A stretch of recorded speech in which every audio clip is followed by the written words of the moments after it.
Coming out of CPAC, I actually missed something. A little bit more evidence of the potential for a growing feud, the eventual clash between Donald Trump and Ron DeSantis. And I'm referring here to the CPAC straw poll, which if you want to get an idea of what the craziest people in the country think, every year pay attention to the CPAC straw poll.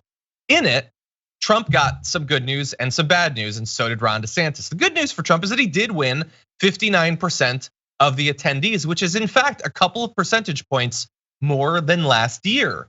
Now, there had been quite a bit of polling information over the past year implying that his grip on the party had started to fade, with people being asked about whether you think of the party first or as you being a supporter of Trump first. Those numbers have been moving against Trump over the past year and a half or so.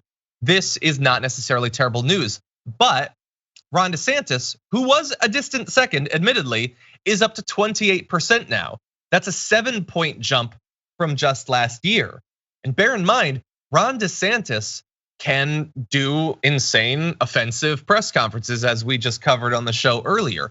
He can opine on things. He's not blocked on Twitter. He has a lot more access to right-wing voters than Donald Trump does right now. So the numbers don't seem to be moving in Trump's direction in advance of what could potentially be a contested primary for the 2020 Republican nomination.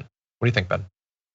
Yeah, I mean, it's one of those things where, and we need to remember, right? CPAC is like the worst of the worst, right? The ghouliest goblins that are out there in the world. Okay, the goblinest ghouls, like, yeah, as well. The goblinest ghouls, yeah, the ghouliest goblins, the goblinest ghouls. CPAC is like the worst of the worst, and so the fact that you start to see Ron DeSantis coming up a little bit. And the support, I'm actually surprised that it was only 59%, right? That's kind of like, I know 59% is a lot, but like we're talking about the ghouliest goblins, right? So maybe in the broader Republican Party, there is more of an aversion to Donald Trump, which is something that we've kind of seen, right? Like Republican presidents don't really have a long shelf life. Like, I don't know if anybody's noticed this, but their policies actually like are terrible, right? They're terrible, terrible policies that nobody likes.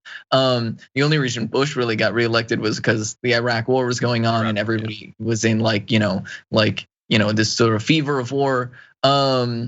And so like there's a good chance that a decent chunk of the Republican Party really just doesn't want to, take accountability for everything that happened under Trump's presidencies. And we could see like a major fracturing in the, I think, Republican Party along these lines. At least that is like the hope. Otherwise, everybody's just totally on board with another Trump presidency. And I think that would go very terribly. And it's something that I'm definitely worried about. I mean, I don't want Ron DeSantis as president or even as the nominee, but I'm looking for pretty much anything that's gonna stop Trump from getting reelected, because right now I consider that effectively a done deal. And if it's going to be somebody, at least anybody who's conceivably running right now, it looks like him, other than someone like a Tucker Carlson or something. In the straw poll, third place went to Mike Pompeo, who got 2% of the vote. Woo! None of the other 19 names listed got above 1%. That includes Rand Paul, includes Ted Cruz. Dude, they don't like you, man, Ted Cruz. They just don't like you. And I don't know why. I mean, I guess it's everything you've ever said, everything you've ever done, and generally the way that you look. It's probably one of those things that causes them to despise you. That's why most people hate you anyway. And so it really does look at this point like it's gonna come down to them, which means we get to look forward to vicious attacks against Ron DeSantis from Donald Trump, which we could at least have a little bit of schadenfreude at.